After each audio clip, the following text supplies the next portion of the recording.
ಡೀಟೇಲ್ಸ್ಗೆ ವರ್ಷದ ಮೊದಲ ಚಂದ್ರಗ್ರಹಣಕ್ಕೆ ಇಡೀ ಜಗತ್ತು ಸಾಕ್ಷಿಯಾಗಿತ್ತು. ಈಗ ಮುಕ್ತಾಯ ಆಗಿದೆ ಗ್ರಹಣದ ಮೋಕ್ಷದ ಬಳಿಕ ದೇಗುಲಗಳಿಗೆ ಜನರು ಹೋಗ್ತಾ ಇದ್ದಾರೆ, ವಿಶೇಷ ಪೂಜೆಯನ್ನು ಸಲ್ಲಿಸಲಾಗ್ತಾ ಇದೆ. ಆ ಒಂದು ಸಂದರ್ಭಕ್ಕೂ ಮುನ್ನ ಅಂದ್ರೆ ವಿಶೇಷ ಪೂಜೆಯನ್ನ ಸಲ್ಲಿಸೋದಕ್ಕೂ ಮುನ್ನ ದೇಗುಲಗಳಲ್ಲಿ ಈಗ ಶುದ್ಧೀಕರಣ ಮಾಡುವಂತ ಕೆಲಸಗಳು ನಡೀತಾ ಇದೆ.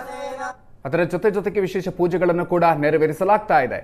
ನೀವು ದೃಶ್ಯಗಳನ್ನು ನೋಡ್ತಾ ಇದ್ದೀರಿ. ಒಂದು ಕಡೆಯಲ್ಲಿ ಬೆಳಗಾವಿಯ ಕಪಿಲೇಶ್ವರ ದೇವಸ್ಥಾನದಲ್ಲಿ, ಇನ್ನು ಮತ್ತೊಂದು ಕಡೆಯಲ್ಲಿ ಬಂಡೆ ಮಹಾಕಾಳಮ್ಮ ದೇವಸ್ಥಾನದಲ್ಲೂ ಕೂಡ ಅಷ್ಟೇ ಪೂಜೆ ನಡೀತಾ ಇದೆ. ಇನ್ನು ಧರ್ಮಸ್ಥಳದ ಮಂಜುನಾಥೇಶ್ವರ ದೇವಾಲಯದಲ್ಲೂ ಕೂಡ ಅಷ್ಟೇ ವಿಶೇಷ ಪೂಜೆಯನ್ನ ಸಲ್ಲಿಸಲಾಗ್ತಾ ಇದೆ. ಭಕ್ತರು ಈಗ ಆಗಮಿಸ್ತಾ ಇದ್ದಾರೆ. ಅಲ್ಲಿ ಶುದ್ಧೀಕರಣದ ಕೆಲಸವನ್ನ ನಡೆಸಲಾಗ್ತಾ ಇದೆ.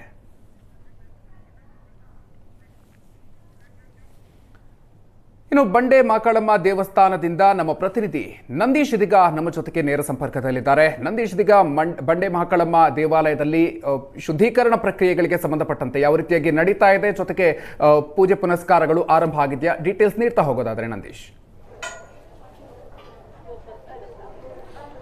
ಮಧುಕರ್, ಏನಂತಂದ್ರೆ ಈಗಾಗಲೇ ಚಂದ್ರಗ್ರಹಣ ಮುಕ್ತಾಯ ಆಗಿರುವಂಥದ್ದು. ಈಗ ಬಂಡೆ ಮಹಾಕಾಳಮ್ಮ ದೇವಸ್ಥಾನದಲ್ಲಿ ಭಕ್ತರಿಗೆ ದೇವರ ದರ್ಶನಕ್ಕೆ ಅನುವು ಮಾಡಿಕೊಟ್ಟಿರುವಂಥದ್ದು. ಈಗ ನೀವು ನೋಡ್ತಾ ಇದ್ದೀರಿ, ಭಕ್ತರು ಒಬ್ಬೊಬ್ಬರಾಗೆ ಸಾಲಾಗೆ ದೇವರ ದರ್ಶನವನ್ನು ಪಡ್ಕೊಳ್ತಾ ಇರುವಂಥದ್ದು. ಯಾಕೆಂತಂದ್ರೆ ಇಷ್ಟೊತ್ತವರೆಗೂ ಚಂದ್ರ ಮತ್ತು ಕೇತು ಏನು ಹೋಮಗಳನ್ನು ನಡೆಸಿ ಸಾಕಷ್ಟು ಒಂದು ರೀತಿ ನಾಡಿನ ಜನರಿಗೆ ಒಳಿತಾಗಲಿ ಅನ್ನುವಂಥ ಒಂದು ವಿಶೇಷ ಪೂಜೆಯನ್ನು ಮಾಡಿದರು. ಮತ್ತು ನಮ್ಮ ಜೊತೆಗೆ ಮಾತನಾಡೋದಕ್ಕೆ ಒಂದು ಬಂಡೆ ಮಹಾಕಾಳಮ್ಮ ದೇವಸ್ಥಾನದ ಪ್ರಧಾನ ಅರ್ಚಕರಾಗಿರುವಂಥ ಶಶಿ ಅವರಿದ್ದಾರೆ. ಬನ್ನಿ ಕೇಳೋಣ.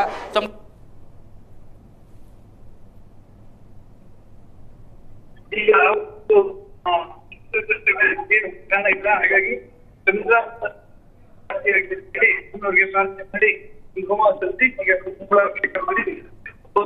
ದರ್ಶನ ಎಷ್ಟು ಗಂಟೆ ಅವಕಾಶವನ್ನು ಕೊಡ್ತೀರಿ ಈಗ ಜನರಿಗೆ?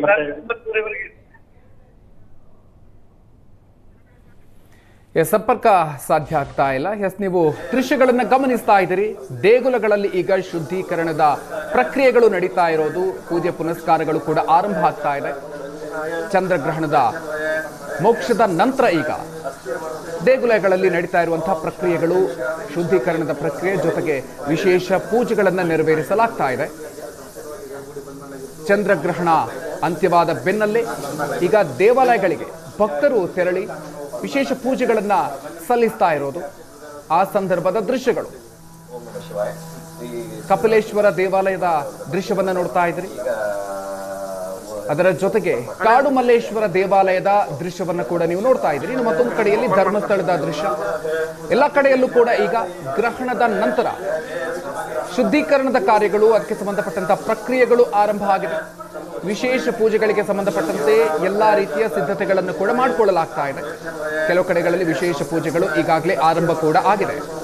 ಭಕ್ತರು ಆಗಮಿಸಿ ಗ್ರಹಣ ಮೋಕ್ಷದ ಬೆನ್ನಲ್ಲೇ ದೇವರಿಗೆ ವಿಶೇಷ ಪೂಜೆಗಳನ್ನ ಸಲ್ಲಿಸೋದಕ್ಕಾಗಿ ಆಗಮಿಸ್ತಾ ಇದ್ದಾರೆ, ಬರ್ತಾ ಇದ್ದಾರೆ.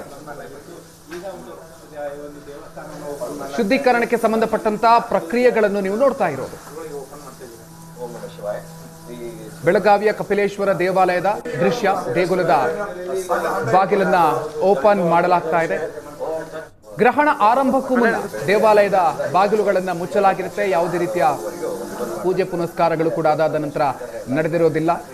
ಗ್ರಹಣದ ಅವಧಿಯನ್ನ, ಸೂತಕದ ಅವಧಿ ಅನ್ನುವಂತಹ ಒಂದು ಪರಿಗಣಿಸುವಂತಹ ಕಾರಣದಿಂದಾಗಿ ಆ ಸಂದರ್ಭದಲ್ಲಿ ಯಾವುದೇ ರೀತಿಯಲ್ಲೂ ಕೂಡ ಪೂಜೆ ಪುನಸ್ಕಾರಗಳು ನೆರವೇರುವುದಿಲ್ಲ ದೇವರಿಗೆ. ಆ ಒಂದು ಅವಧಿಯ ನಂತರ ಈಗಾಗಲೇ ಗ್ರಹಣದ ಮೋಕ್ಷ ಆಗಿರೋದ್ರಿಂದಾಗಿ ಈಗ ಆ ಒಂದು ದೇವಾಲಯಗಳಲ್ಲಿ ಪೂಜೆಗಳನ್ನು ನೆರವೇರಿಸಲಾಗ್ತಾ ಇದೆ. ಶುದ್ಧೀಕರಣದ ಪ್ರಕ್ರಿಯೆಗಳು ನಡೀತಾ ಇದೆ. ಕಪಿಲೇಶ್ವರ ದೇವಾಲಯದಲ್ಲಿ ಬಾಗಿಲು ಓಪನ್ ಮಾಡಿರುವಂತಹ ಸಂದರ್ಭದ ದೃಶ್ಯ, ಜೊತೆಗೆ ಕಾಡು ಮಲ್ಲೇಶ್ವರ ದೇವಾಲಯ ಅಲ್ಲೂ ಕೂಡ ಈಗಾಗಲೇ ದೇಗುಲವನ್ನ ಬಾಗಿಲನ್ನ ತೆರೆದು ವಿಶೇಷ ಪೂಜೆ ಸಲ್ಲಿಸೋದಕ್ಕೆ ಅಲ್ಲಿ ಸಿದ್ಧತೆಗಳನ್ನು ಮಾಡಿಕೊಳ್ಳಲಾಗ್ತಾ ಇದೆ. ಜೊತೆಗೆ ಅಲ್ಲಿ ಶುದ್ಧೀಕರಣದ ಪ್ರಕ್ರಿಯೆಗಳು ನಡೀತಾ ಇರೋದನ್ನು ಕೂಡ ನೀವು ನೋಡ್ತಾ ಇದ್ದೀರಿ.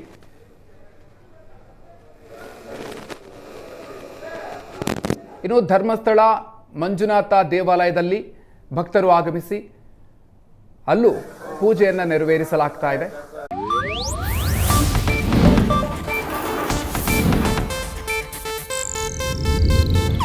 ಇದು ಏಷ್ಯಾನೆಟ್ ನ್ಯೂಸ್ ನೆಟ್ವರ್ಕ್ ಪ್ರಸ್ತುತಿ.